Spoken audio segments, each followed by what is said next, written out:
Cassie Cage's impressive victory over Shinnok led Raiden to give her a new important task: hunting down a soul stealer. Cassie did not have to be told that the suspect could be a resurrected Shang Tsung. Having tracked him from the site of his last known assault, Cassie confronted the withered old man. He fought desperately but was ultimately defeated. As the old man lay dying before her, Cassie asked his name. With a mixture of sadness and relief, he whispered, "Shujinko."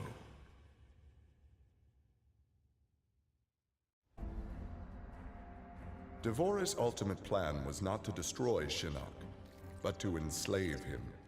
She implanted larvae, her young, in his body to gestate. Having consumed the godlike power of their immortal host, Devorah's offspring were unlike any Kaitin ever born. As they matured, they spread like locusts throughout the realms. Her army of Kaitin super drones brought glory to Devorah, their beloved queen, and destruction to all.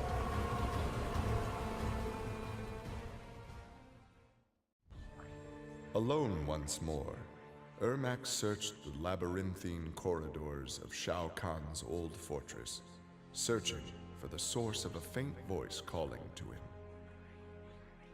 Suddenly, a wisp of dust brushed his chest, wrenching free one of his many souls. The dust took the form of a man who began to consume soul after soul. As the weakened Ermac stared helplessly, he recognized the mysterious figure. The sorcerer Shang Tsung, returned from death.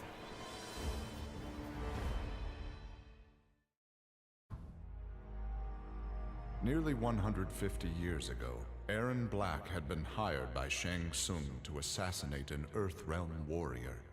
In return, Shang had slowed Black's aging process. He could therefore afford to be patient. If an employer wanted someone dead, they would be in time. A team of young Earthrealm warriors had caused Erron Black's current employer, Kotal Kahn, much inconvenience. With the patience of a viper, Black eliminated them all.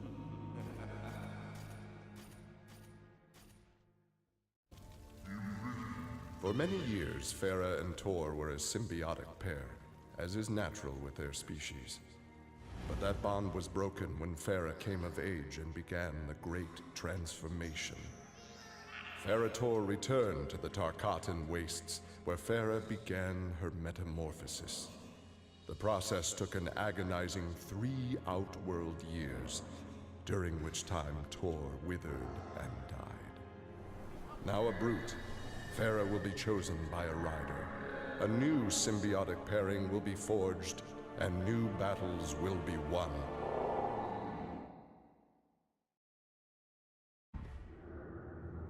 The Shokan had become outcasts for refusing to aid either side in the Outworld Civil War. But with the conflict over, Prince Goro decided to re-enter the political landscape. Kotal Kahn's armies were weak from years of battle. Mileena's rebels were scattered. It was an easy matter for the Shokan to seize control. The newly crowned Emperor Goro had his rivals exterminated.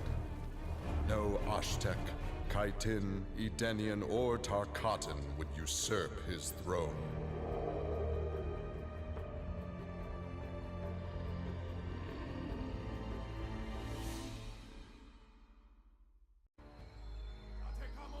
After his incursion into Earthrealm, Kotal Kahn had become a prime target of Special Forces surveillance.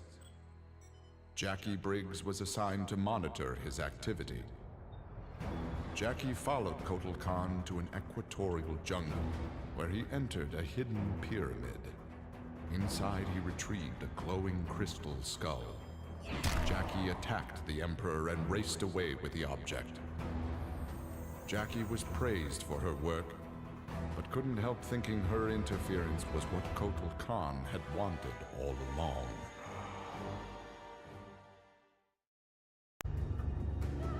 Like Scorpion, Jason Voorhees was a revenant. A vengeful spirit returned to life. Hundreds had fallen victim to his bloodlust. Liu Kang, now ruler of the Netherrealm, took notice. An immortal killer like Jason would be useful in his plans for conquest.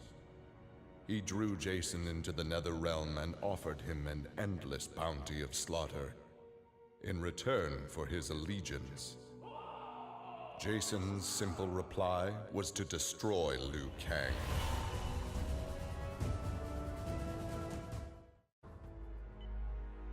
After Shinnok's fall, the hospitalized Johnny Cage asked Jax to fill in as leader of his squad. Jax agreed. It was a chance to spend time with and protect Jackie. Boarding their transport after a routine mission, Jax's greatest fears were realized as the mercenary Aaron Black sprung from the cargo bay and fired on the young heroes.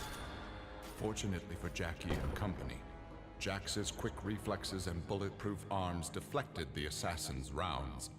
Jax quickly subdued Black, then slipped into shock as a red stain engulfed his chest.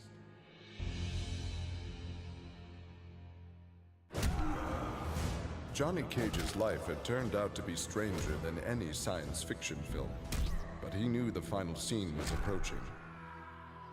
With Raiden's direction, Johnny was able to sail to Shang Tsung's abandoned island fortress, where his adventure had begun, to contemplate his future. Amid the rubble, Johnny found an ancient tome. Its pages revealed that Shang Tsung had unraveled the secret to Edenian long life. Johnny Cage's retirement would have to wait.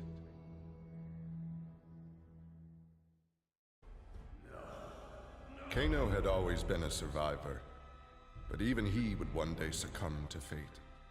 His ideals of ruthless terror would die with him, unless he could pass on his methods to a new generation. Combat, weapons, high-tech sabotage, torture, all would be part of the curriculum. But before his students could learn his techniques, Kano would beat the weakness out of them. They would understand, or die trying. Kano's first pupil? His own son. Class was now in session. Having defeated Shinnok, Kenshi joined Takeda on his quest to avenge his mother Su Qin's murder.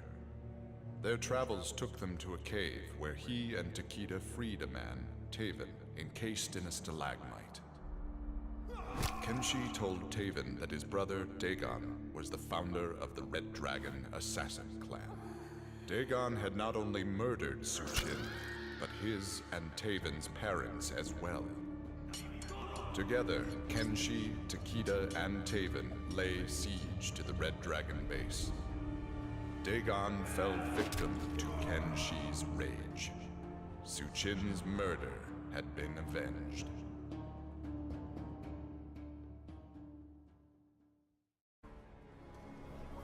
Kitana found herself walking the streets of a magnificent, shining city.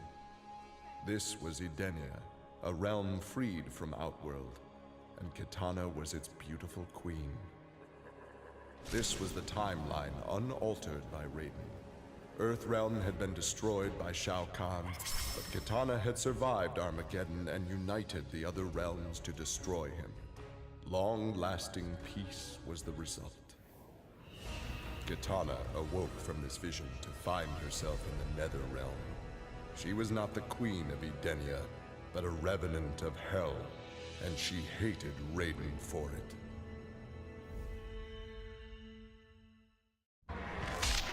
Kotal Khan returned to Outworld determined to rebuild his forces.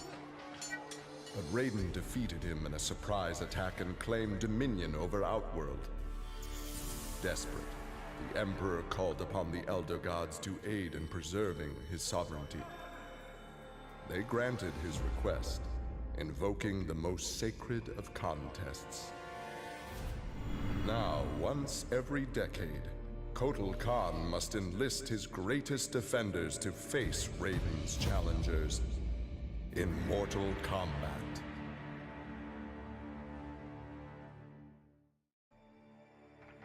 For his role in saving Earthrealm, Kung Jin's family created a statue in his likeness for inclusion in Raiden's revered collection.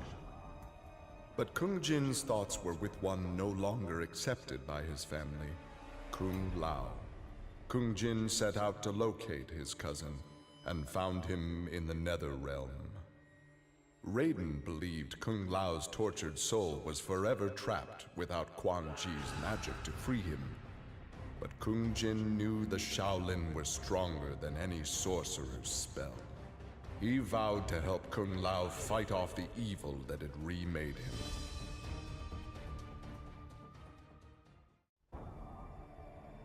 After Shinnok's defeat, Kung Lao found himself trapped in the Netherrealm, his soul corrupted by Quan Chi's dark magic. There he would have remained but for the aid of his cousin Kung Jin. Together, their Shaolin strength repelled the evil sufficiently enough for Kung Lao to escape that dark realm and control his inner demons. Compromised but not lost, Kung Lao now exists as an agent of vengeance. He will show evil no mercy.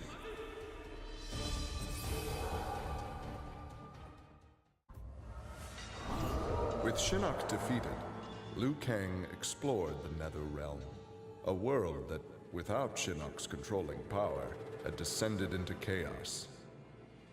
Liu Kang was no sorcerer or elder god, but his fighting skill was more than enough to beat Netherrealm's demons into submission. Liu Kang realized that Netherrealm was his for the taking, and that ruling appealed to him. He would assume Shinnok's throne and ponder the conquering of other realms.